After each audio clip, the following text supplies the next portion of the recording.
교독문 81번 에베소서 4장을 교독하시겠습니다. 그러므로 주 안에서 갇힌 내가 너희를 권하노니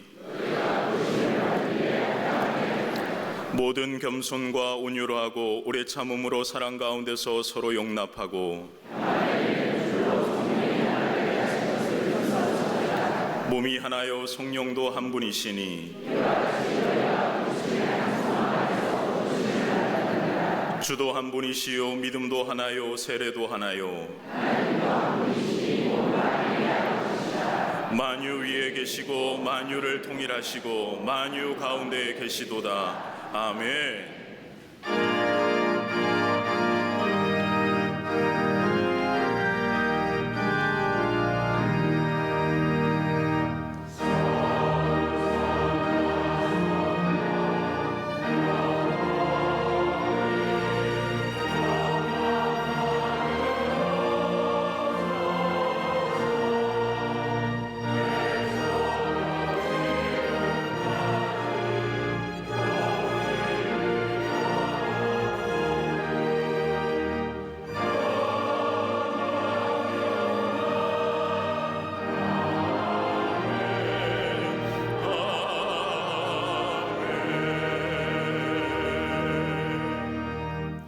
우리 모두가 하나님 앞에 설 수 없는 연약한 죄인임을 인정하고 고백하오니 우리를 불쌍히 여겨 주시옵소서. 죄 가운데 더러워진 우리의 육체와 영혼을 예수님의 보혈로 정결케 하사 자비와 긍휼을 베푸시어 하나님의 자녀의 권세를 누리며 살아가게 하여 주시옵소서. 아기 예수님께서 오심을 기다리는 대강절을 앞두고 촛불을 밝히며 예수님을 우리의 삶과 마음에 모셔드리기를 원합니다. 하늘에는 영광이요 함께 예배하는 모든 성도들에게 주의 평화가 임하게 하여 주시옵소서. 특별히 추운 겨울 전쟁과 가난 자연재해로 고통당하는 이들에게도 성령의 위로와 주님의 평화가 임하게 하여 주시옵소서. 마라나타 주 예수여 어서 오셔서 우리의 삶과 가정을 다스리시고 얼어붙은 이 땅 위에도 주의 평화를 허락하여 주시옵소서. 오직 예수님만이 우리의 유일한 소망입니다. 믿음의 주여 또 온전하게 하시는 예수님만을 바라보며 새로운 한 해를 기대와 설레임으로 준비하게 하여 주시옵소서. 역사를 주관하시는 전능하신 하나님, 이 땅과 이 나라 백성을 불쌍히 여겨 주시옵소서. 오직 하나님만이 이 나라의 민족을 다스리시고 인도하시는 유일한 하나님인 줄 믿습니다. 전능하신 하나님의 손길로 붙들어 주시고 하나님의 공의와 정의가 하수같이 흘러 정치와 경제, 사회, 교육 전반에 좌로나 우로나 치우치지 아니하고 하나님 나라와 뜻이 온전히 성취되게 하여 주시옵소서. 이 나라의 민족이 오직 하나님만을 섬기며 예배하는 거룩한 나라, 하나님의 소유된 백성이 되게 하여 주시옵소서. 여전히 추운 겨울에도 굶주림과 억압 가운데 고통하고 신음하는 북한의 동포들을 불쌍히 여겨주시고 지금도 숨죽여 예배하며 자유의 그날을 기다리는 지하교회 성도들의 눈물과 신음을 들으시사 하나님만이 그 땅을 구원하실 수 있사오니 복음으로 통일되는 주의 날이 속히 임하게 하여 주시옵소서. 우리 교회를 세계 가운데 위대한 교회로 세워주신 하나님, 우리 교회가 복음의 비밀을 알아 열방을 치유하는 교회가 되게 하심을 감사드립니다. 늘 성령으로 충만케 하셔서 호렙산 떨기나무 꺼지지 않는 불꽃과 같이 우리 교회를 통해 이 시대에도 사도행전의 역사가 계속해서 이루어지게 하여 주시옵소서. 모든 성도들이 한마음 한호흡으로 찬송을 준비하며 모든 영광을 하나님께 올려드리길 원하오니 하나님 홀로 영광 받아주시고 광림의 모든 권속들의 가정과 기업 위에 하늘의 복과 은혜를 내려 주시옵소서. 선교구와 속회 선교의 각 기관이 부흥하게 하시고 세우신 모든 임원과 지도자들에게 성령의 권능으로 충만케 하사 주신 사명 충성되이 감당하게 하여 주시옵소서. 믿음의 다음 세대인 교회 학교 자녀들과 청년들이 하나님의 말씀과 기도 가운데 예수 그리스도의 꿈을 꾸어 믿음의 가문을 세우고 하나님 나라 영광을 위해 세계 열방 가운데 귀하게 쓰임받게 하여 주시옵소서. 광림수도원의 리모델링의 모든 과정을 하나님의 손으로 뜻으로 주관하여 주시고 아름답게 세워져 한국교회와 가정을 세우는 하나님의 집 하늘의 문 베델의 응답의 동산이 되게 하여 주시옵소서. 변함없는 열정과 사랑으로 복음을 전하시는 감독님께 신원의 강건함을 허락하시고 세계 선교의 걸음마다 치유와 회복의 역사가 충만하게 하여 주시옵소서. 아버지의 마음과 목자의 심정으로 광림전을 이끌어 가시는 담임 목사님께 늘 성령의 권능과 말씀의 능력으로 충만하게 하사 한국교회 세계교회 영적 지도자로서의 사명을 넉넉히 감당케 하여 주시옵소서. 이 시간 담임 목사님을 통해 선포된 하나님의 말씀은 살아있고 능력 있어 여호와 니시 승리의 제단을 통하여 치유와 회복의 역사가 충만하게 하여 주시옵소서. 이 시간 천사들의 노래로 찬양하는 갈릴리 성가대와 오케스트라의 찬양이 하늘에는 영광이요 마음으로 함께 찬양하는 우리 모두에게 평화의 은혜가 임하게 하여 주시옵소서. 아름답게 주의 제단을 장식한 손길 위에 하늘의 은혜를 허락하시고 주의 몸된 교회를 섬기는 보이지 않는 손길들을 기억하사 거룩한 영적 예배를 기쁘게 받아 주시옵소서. 지금도 함께 예배하는 지교회 해외 모든 선교지들과 온 세계에 흩어져 영상으로 예배하는 모든 성도들과 평안 가운데 있는 모든 성도들에게 동일한 은혜를 허락하시고 어제나 오늘이나 영원토록 변함없으신 신실하신 하나님 홀로 영광 받아 주시옵소서. 지금도 살아계셔서 우리와 함께 하시는 예수 그리스도의 이름으로 기도하옵나이다. 아멘.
갈릴리 성거대와 오케스트라 귀한 찬양에 감사합니다. 미국의 정치가이자 사상가였던 벤자민 프랭클린이 정치가로 입문하기 전에 책방을 경영할 때의 일입니다. 어느 날 한 손님이 책방에 들어와서 책을 뒤적이다가 마음에 드는 책 한 권을 손에 들고 이 책 얼마입니까? 라고 묻습니다. $1입니다. 라고 말하자 손님은 조금 싸게 안 됩니까? 라고 하면서 책값에 대하여 흥정합니다. 이에 프랭클린이 말하기를 그렇다면 일부러 15센트 내십시오 라고 말하는 겁니다. 어이가 없어진 손님이 여보시오, 책값을 깎자는데 더 달라는 사람이 어디에 있습니까? 라고 대꾸하자 프랭클린은 천연스럽게 다시 이야기합니다. 그러면 일부러 50센트 내십시오. 더 값을 올려 말하는 겁니다. 화가 난 손님이 싸움을 하듯이 따지며 왜 점점 더 비싸게 부르는 것이오? 라고 묻자 프랭클린이 말하기를 시간이 돈보다 귀하기 때문입니다 라고 대답하였다는 겁니다. 다른 말로 말하자면 왜 쓸데없는 말로 남의 귀한 시간 뺏는 거냐는 겁니다. 흔히들 사람이 말하기를 시간은 돈이라고 말하지만 성경은 시간은 돈이라고 얘기하지 아니하고 시간은 생명이라 말합니다. 의뢰에게 주어진 생명이고 시간입니다. 생명의 시간적 범주를 말할 때 죽을 때까지를 말하자면 엄밀하게 말하면 생명은 태어나서부터 죽을 때까지의 시간이 생명이라 할 것입니다. 그러기에 시간은 돈이 아니라 생명입니다. 여러분, 생명보다 중요한 것이 어디 있습니까? 근데 이 생명은 찰나적이라는 겁니다. 지난 주간에 교회 여러분들이 기도해 주셔서 우리 교육자들이 퇴수회를 다녀왔습니다. 예수님이 하나님 나라의 복음을 전하셨던 갈릴리 오시며 인류 구원을 위하여 십자가에 지셨던 골고다 언덕이며 가는 곳마다 은혜 자체였고 큰 감동 받았습니다. 갈릴리 우선선상에서 성만찬을 하며 저 디베랴 바닷가에서 고기를 구우시던 예수님의 모습을 생각하면서 울기도 하고 또 은혜도 받고 그랬습니다. 차를 타고 이동하는데 시차 때문에 차에서 잠시 조는데 목사님이 안내하는 가운데 이런 얘기하는 겁니다. 역시 목사님들, 여러분 지금 막 요단강 건넜습니다. 요단강? 여러분 요단강이 뭘까요? 장례식장에 가면 잘 부르는 찬송이 요단강 건너가 만날이 죽었다는 겁니다. 깨보니까 다리 하나로 요단강을 걷는 겁니다. 남쪽에 있던 갈릴리 호수 주변에는 참 적과 꿀이 흐르는 땅입니다. 비옥한 땅이지요. 열매도 많이 맺습니다. 그러나 북쪽에 가면 황폐하고 적막한 땅입니다. 북쪽에서 요단강 건너면 적과 꿀이 흐르는 풍요로운 땅. 그때 생각했습니다. 생명은 찰나구나. 한순간에 고고 가는구나. 그래서 여러 번 오고 가자 그랬습니다. 왔다 갔다 하고 돌아왔습니다. 여러분, 지혜로운 사람은 언제나 가능한 일과 불가능한 일을 구별할 줄 아는 사람입니다. 지혜로운 사람은 가능한 일이라고 판단할 때에는 온 힘과 정성을 다하여 그것을 극대화하여 큰 일을 이룹니다마는 반대로 불가능한 일이라고 판단했을 때에는 불가능하다는 사실을 그대로 받아들이고 인정합니다. 그러나 어리석은 사람은 자기에게 가능한 일, 아주 작거나 소소한 일은 생각하지 않으려 합니다. 소중하지 않게 여깁니다. 대신에 큰 일, 엄청난 일, 자신이 많은 사람들 앞에 드러나는 일, 그것이 불가능하다는 것을 인정하지 않고 자신의 시간을 걸고 생명을 걸고 그 일에 매달립니다. 그 결과 실패하지요. 여러분, 시간을 설명하는 단어에는 헬라어로 두 가지의 단어가 있습니다. 하나는 크로노스라고 하는 단어입니다. 객관적인 시간을 말합니다. 이 시간은 내가 어찌 해볼 수 없는 시간, 그러니까 나와 관계없이 내가 알거나 모르거나 흘러가는 시간을 말합니다. 이 크로노스의 시간입니다. 또 하나 있다고 한다면 카이로스의 시간입니다. 상대적이며 다분히 주관적인 시간입니다. 이 시간에는 내 경험 속 안에 있는 시간을 의미하는 것으로 내가 얼마든지 관리할 수 있는 시간입니다. 극대화시킬 수도 있고 작게 여길 수도 있고 소중하게 여길 수도 있고 경히 여길 수도 있는 시간. 여러분, 지도자가 어떤 사람입니까? 지도자에 대해 많은 정의를 내리지만 지도는 자는 시간을 쫓아가는 자가 아니라 시간을 끌고 가는 사람입니다. 유명한 러시아의 문호였던 토스토옙스키가 28살 나이에 국가 내란 음모 혐의로 구속되어 사형 선고를 받습니다. 영하 50도를 넘나드는 추운 겨울날 사형당할 날만을 기다립니다. 그런데 어느 추운 겨울날 사형 집행을 받기 위해 기둥에 묶여졌습니다. 시계를 보니 사형 집행하기 전까지의 5분의 시간이 남았습니다. 기둥에 묶어 있으면서 토스토옙스키는 생각합니다. 나에게 남은 이 5분의 시간 어떻게 했을까? 결국 그는 5분의 시간 가운데 2분은 자신을 찾아온 친구들을 만난 마지막 인사 나누는 데 쓰고, 나머지 2분은 자신의 살아온 28년의 생을 뒤돌아보는 데 쓰고, 나머지 1분은 하나님이 주신 아름다운 세상 대자연을 돌아보는 데 쓰기로 결정합니다. 계획한 대로 2분은 자신을 찾아온 친구들과의 마지막 대화를 나눕니다. 3분 남았습니다. 이제 그는 지나온 생을 뒤돌아보려고 하는데 순간적으로 그의 내리 속에 나는 3분 후에 어디로 가는 것일까? 나는 어디로 3분 후에 갈 것인가라는 생각이 듭니다. 순간적으로 28년의 생을 뒤돌아보니 후회스럽고 뉘우쳐야 할 일이 가득해집니다. 정신이 혼미해지고 아찔해집니다. 그 짧은 시간에 수많은 생각을 하는 순간에 총에 탄환이 장착하는 소리가 들리면서 죽음에 대한 공포가 순식간에 밀려옵니다. 몸을 가눌 수가 없는 겁니다. 지난 생에 대한 후회와 회한과 안타까움과 부끄러움과 더불어 죽음에 대한 두려움이 한순간에 이 마음에 다가오자 몸을 가눌 수가 없습니다. 그런데 어찌된 영문인지 남대없이 떨떠한 소리가 들려옵니다. 한 병사가 하얀 숟갈 흔들면서 사형 집행 장소에 뛰어들어오는데 그 이유는 다른 것이 아니라 토스토옙스키에게 총살령 대신하여 시베리아 유형을 보내라는 황제의 칙령이 내려졌다는 겁니다. 그래서 그는 시베리아로 유형을 떠납니다. 그리고 그곳에서 5년 동안 있으며 그 추운 곳에서 노동을 하며 인생에 대하여 깊이 생각합니다. 특별히 자신에게 주었던 5분간의 시간을 깊이 생각하며 살았다는 겁니다. 그래서 나온 작품이 재화불입니다.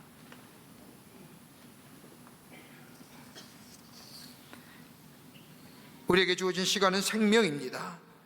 내 마음대로 할 수도 없고 내 마음대로 줄 수도 없고 내 마음대로 늘릴 수도 없습니다. 예수님이 말씀하신 것처럼 생명보다 귀한 것이 없다는 말씀처럼 시간만큼 귀한 것 없습니다. 여러분, 생명의 이례적인 사건인 것처럼 시간 또한 이례적인 시간이고, 생명의 종말론적인 것처럼 시간 또한 종말론적이며, 생명은 공평한 것처럼 시간 또한 누구에게나 공평합니다. 나에게 하루에 24시간이 주어졌듯이 모든 사람에게도 꼭 24시간이 시간이 주어졌습니다. 많이 가졌다고 오래 사는 것도 아니요, 가난하다고 일찍 죽는 것도 아닙니다. 그러기에 생명은 공평한 것이고 시간 또한 공평합니다. 더 나아가 생명은 은사요, 시간 또한 은사입니다. 은혜로 주어진 선물이지요. 내가 갖고 싶다고 해서 가진 것이 아닙니다. 은혜로 주어진 시간, 은혜로 주어진 생명, 은혜라고 생각하면 소중히 여기게 됩니다. 그러나 모든 사람의 대다수가 대수롭지 않게 여깁니다. 그러게 바울은 오늘 본문 에베소 교회를 향하여 얘기합니다. 세월을 아끼라. 세월을 아끼라고 합니다. 여기서 아끼다는 말은 헬라어로 엑사고라자라고 말하는데, 이 단어는 특별한 의미가 있습니다. 영어의 표현을 보면 이 아끼다는 표현을 리듬이라고 하니 속량하다는 겁니다. 시간을 속량하라는 겁니다. 세월을 속량하라는 겁니다. 여러분, 속량하다는 게 뭘까요? 다름이 아니라 최선의 시간, 최고의 시간을 만들기 위해서 대가를 지불하라는 겁니다. 엄청난 희생과 대가를 지불하더라도 시간의 가치, 생명의 가치를 높이라는 겁니다.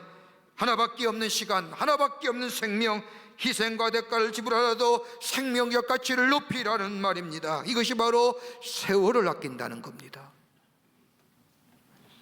사람 언제까지 삽니까? 물어보면 대체로 과학이 발전해 120까지 살 겁니다라고 얘기합니다. 그런데 성경은 짧으면 70이요 80, 길으면 80이라고 말합니다. 근데 사람 언제까지 삽니까? 라고 하나님께 물으면 대답이 달라집니다. 뭐라고 말씀할까요? 한 번 산다. 80살 사는 것도 아니고 81살 사는 것도 아니고 한 번 산다. 그러기에 베드로는 하나님께 있어서는 천년이 하루 같다고 얘기하는 게 그럽니다. 한 번입니다. 그러기에 세월을 아끼라.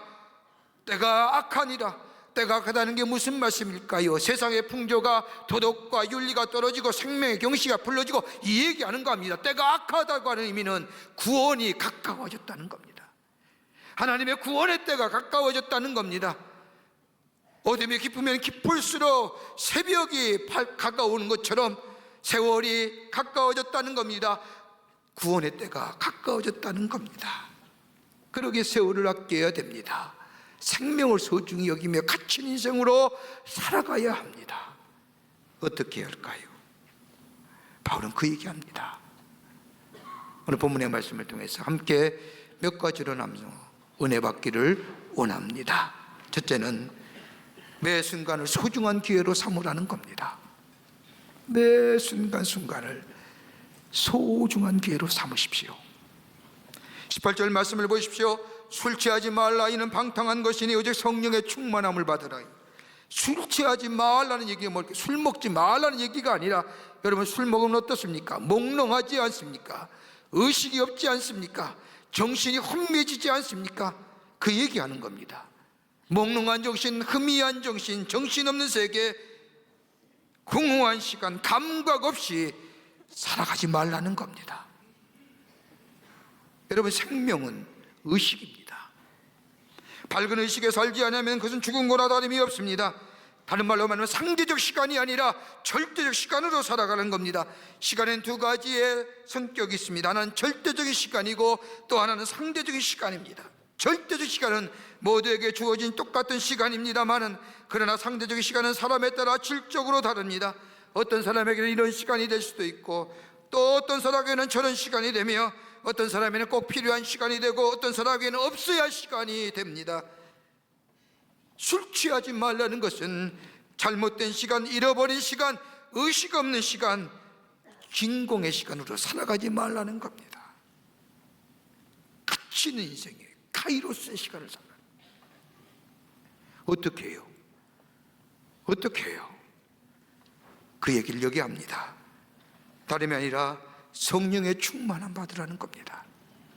하나님의 거룩한 영의 인도함 받으라는 겁니다. 그럴 때에 우리의 시간이고 생명일 때인데 생명이 가치 있고 의미 있는 인생이 된다는 겁니다. 여러분 성령의 충만함 받는다는 게 어떤 것일까요? 그리스도인이 되었다는 것이 무엇을 말하는 겁니까? 그리스도와 연합하여 성령의 인도함을 받는 삶의 그리스도인이 되었다는 겁니다. 성령의 인지하심과 하나님의 거룩한 영이 거할 때에 그 순간 하나님의 영이 이끌며 그 인생이 바로 그리스도인의 삶이요 성령의 충만한 삶이 된다는 겁니다. 위대한 일을 해서가 아니라, 특별한 일을 해서가 아니라 성령 안에서 성령의 임재함을 통하여 하나님의 영이 이끌려 받는 삶, 그럴 때에 그 안에 하나님이 하시고자 할 일들이 우리 가운데 이루어질 뿐만 아니라 그 인생이 갇힌 인생이요 복된 인생 된다는 겁니다.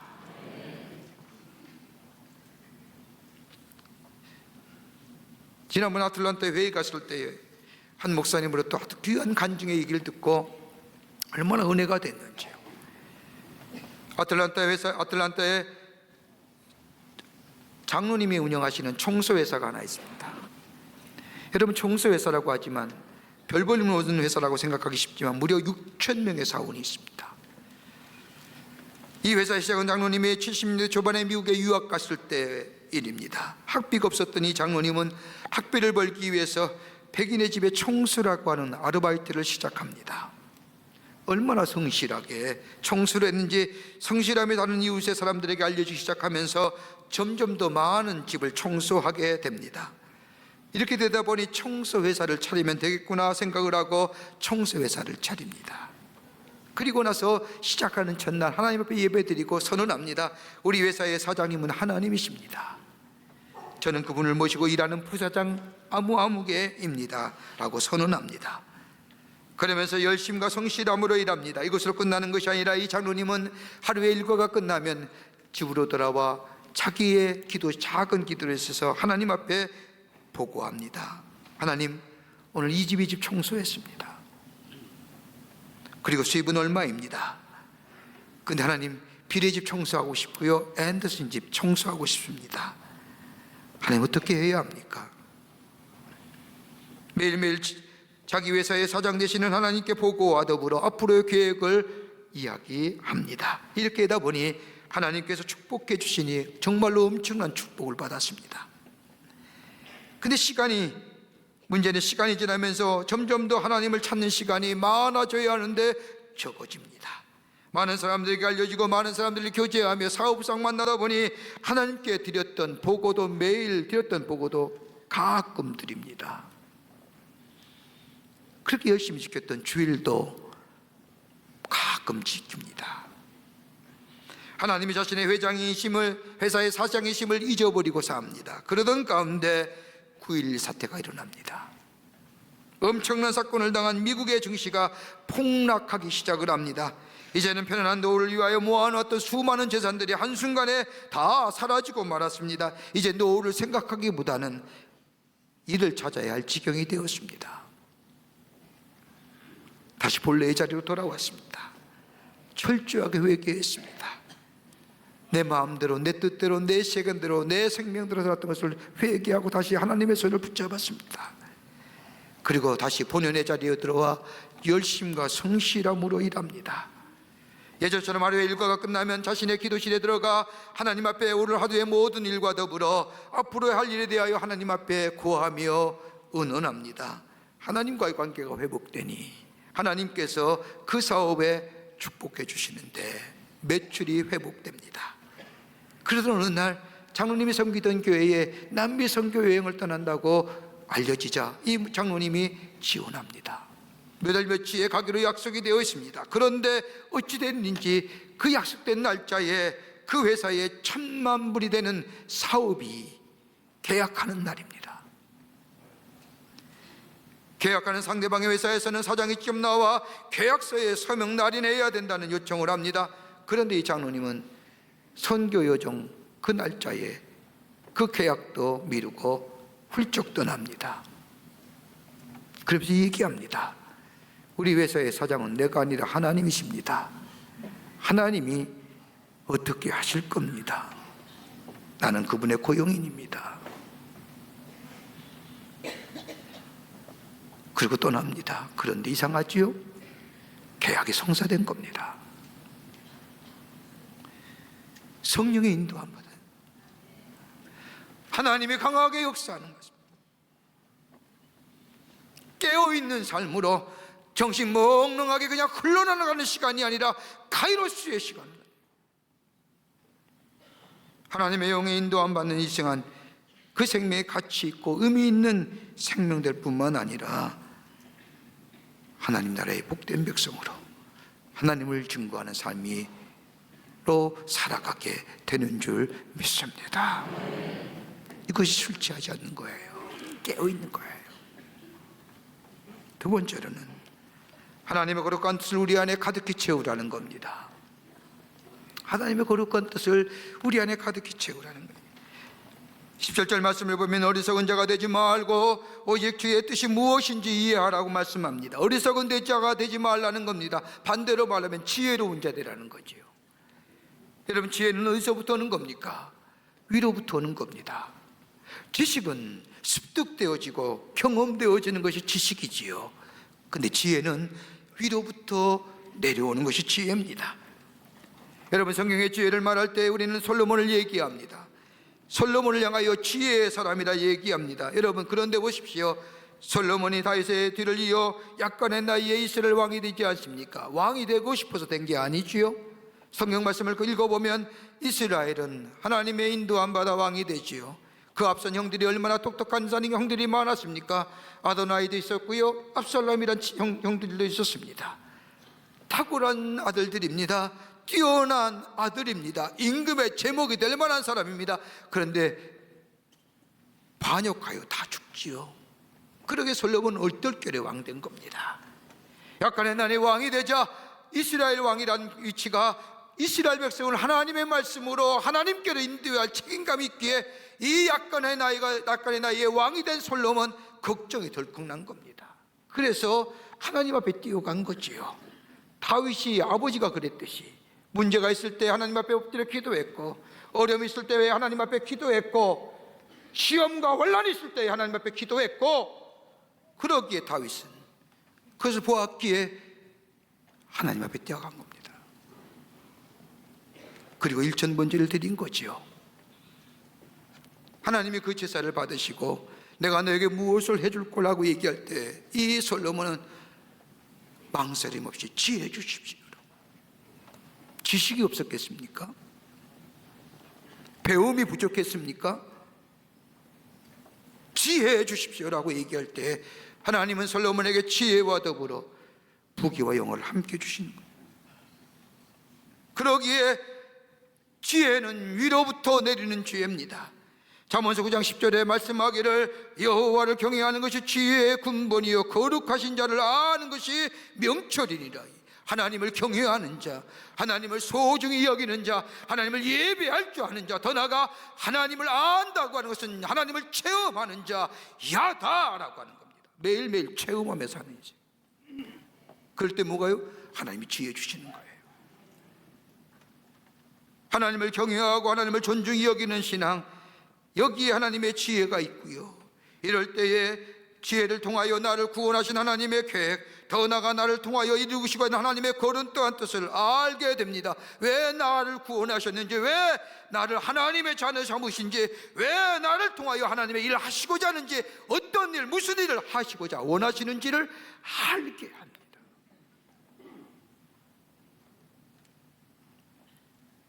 어느 재판장에서 재판관이 준엄한 사형언도문을 읽어내려갑니다.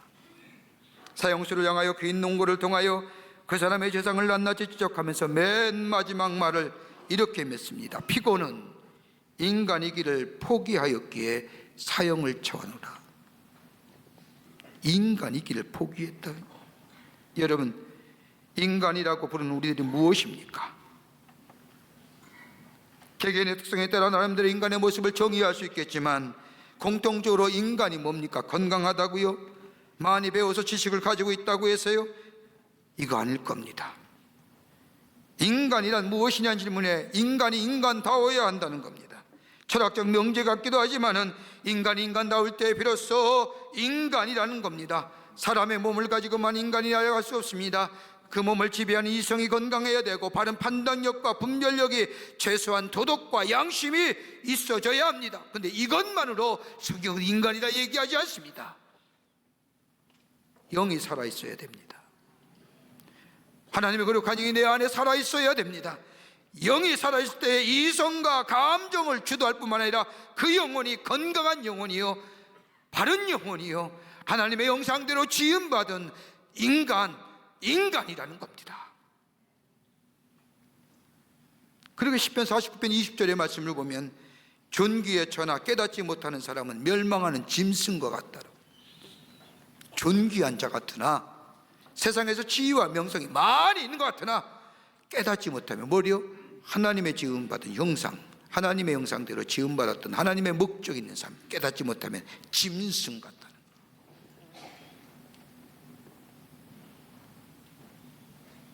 지식은 우리에게 인지와 인식의 능력을 가져다 주시오. 가만 보세요.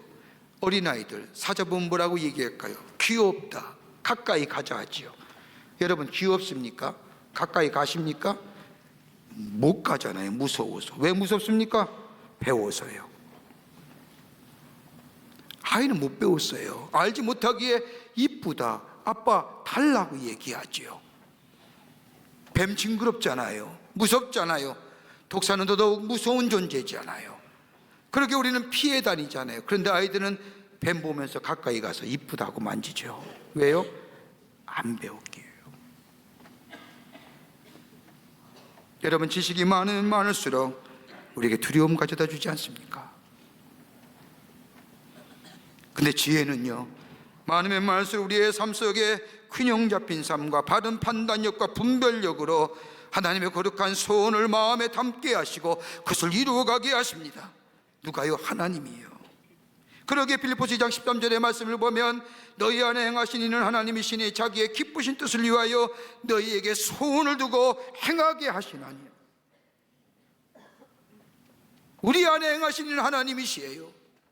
하나님의 기쁘신 뜻을 우리에게 두셨다는 거예요. 그리고 이루어 가신다는 거예요. 다름이 아니라 하나님의 말씀 속에서 말씀을 통하여 알게 하시고 깨닫게 하시고 돌아보게 하시고 말씀을 통하여 우리가 얼마나 연약한 존재임을 알게 하실 뿐만 아니라 말씀을 통하여 힘주시고 바라보게 하시고 미래에 베푸실 상을 바라보며 가게 하신다는 거예요.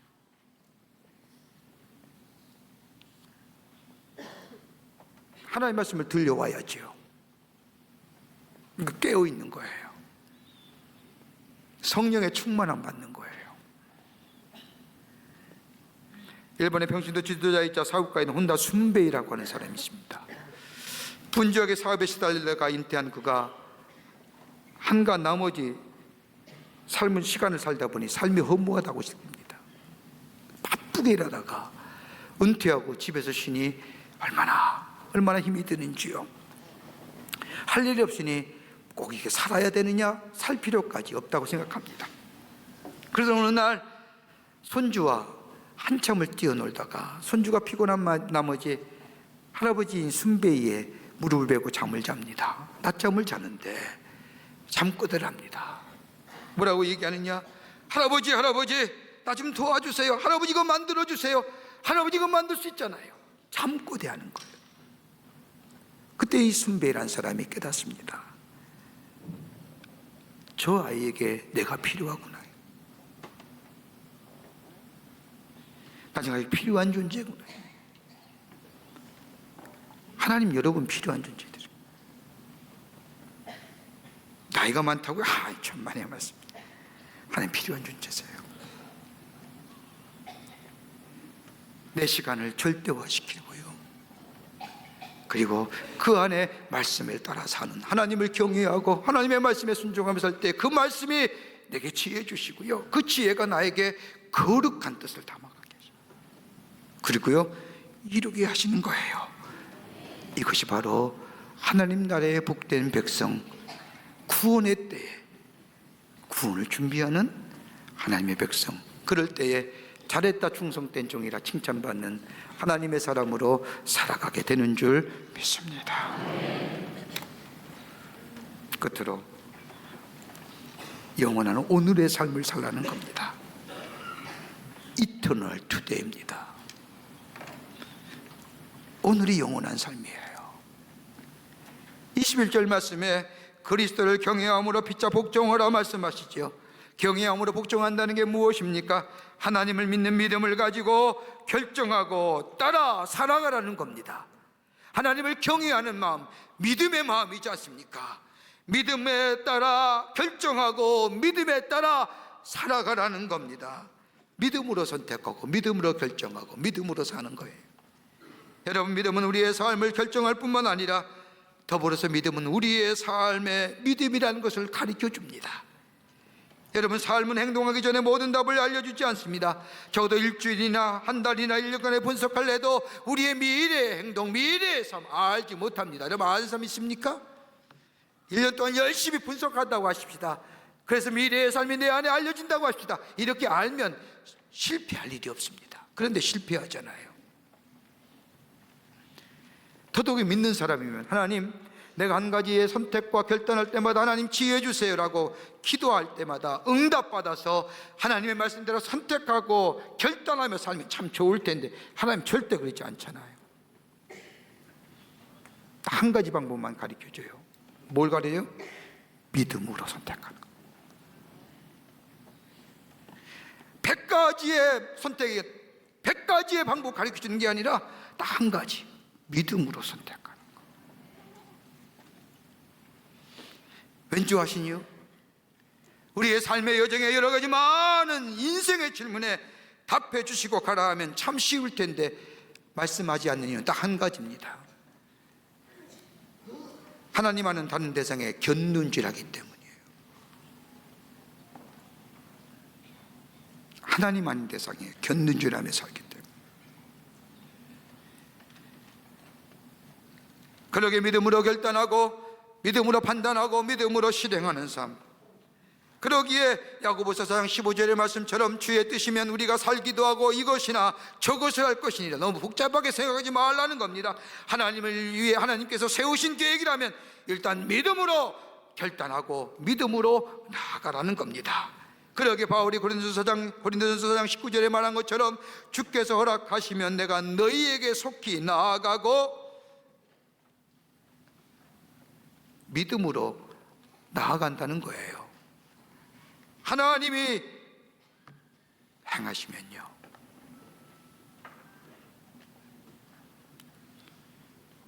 그럴 때에 무엇을 먹을지 무엇을 입을지 누굴 만날지 여러분 선택과 결단이 쉬워지는 거예요. 컴플리케이트 하세요? 믿음으로 결단 못했기 때문에 복잡한 거예요.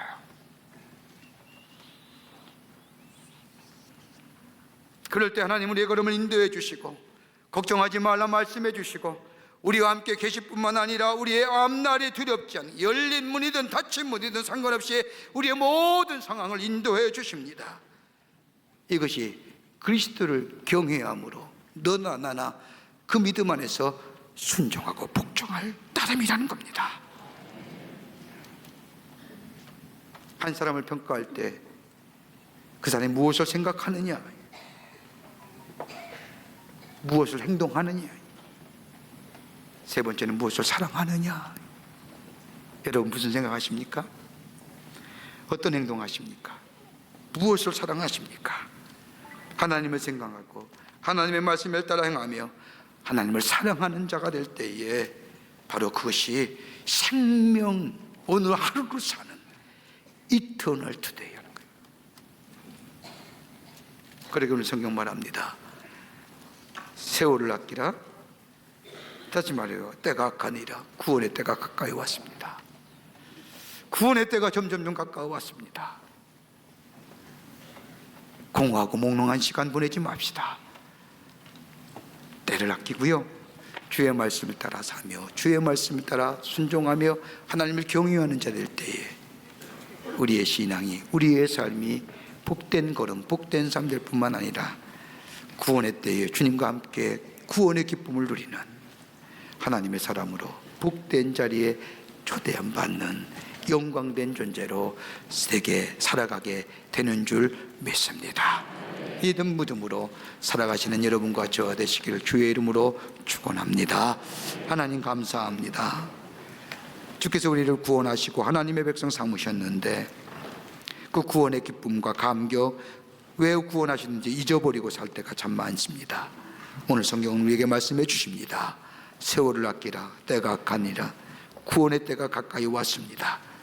우리의 시간, 우리의 생명 최고의 의미와 최선의 시간으로 살아가게 도와주셔서 하나님 자리에과 더불어 하나님과 기쁘게 잔치의 잘, 구속의 날의 기쁨을 누릴 수 있는 저희들 되게 하여 주시옵소서. 성령 구하며 성령의 인도함 받는 복된 삶 되게 하여 주시옵소서. 도우실 줄 믿으며 예수님의 이름으로 기도하옵나이다. 아멘.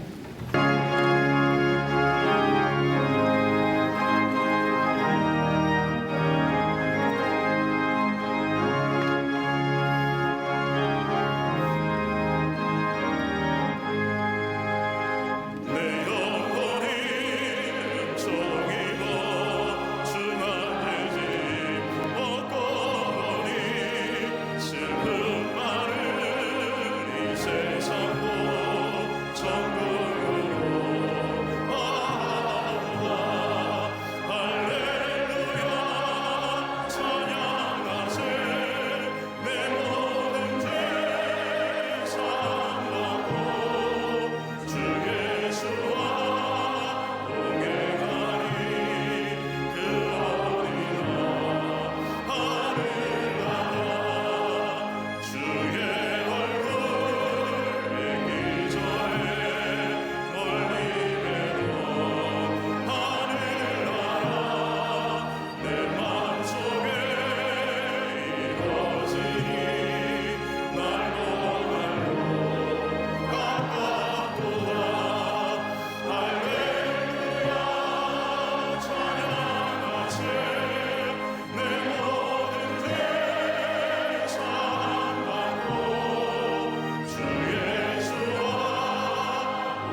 지금은 우리 주 예수 그리스도의 크신 은혜와 하나님 아버지의 한량없으신 사랑하심과 성령님의 감동, 감화, 교통하심이 거룩한 주의 날 주의 전에 올라와 하나님 앞에 예배하며 세월을 아끼기로 엑사고라죠.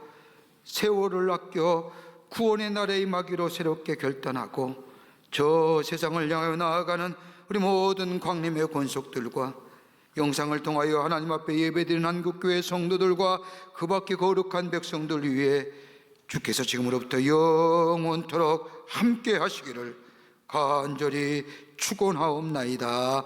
아멘.